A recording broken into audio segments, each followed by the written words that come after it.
এটা আসলে আমাদের টাঙ্গাইলবাসীর জন্য একটা ঈদের মতো একটা উৎসব, যে আমাদের যে প্রতিশ্রুতি, নির্বাচনের প্রতিশ্রুতি, কৃষক কার্ড প্রধান অনুষ্ঠানে টাঙ্গাইলের মাটি থেকে জনাব আব্দুল সালাম পিন্টুর এবং সুলতান সালাউদ্দিন টুকুর এই আসন থেকে সেখানে এই কার্ডের শুভ উদ্বোধন হচ্ছে।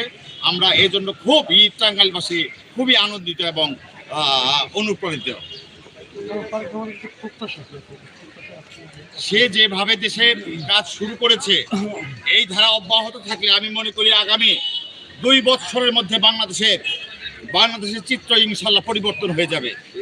জনতার সঙ্গে কাজ করতেছে। আর জামাত যারা তারা বলতেছে যে সরকার নাকি ফ্যাসিবাদের পথেই হাঁটছে, এই বিষয়ে কি বলবো? প্রশ্নই ওঠে না। আমরা দল মত নির্বিশেষে হিন্দু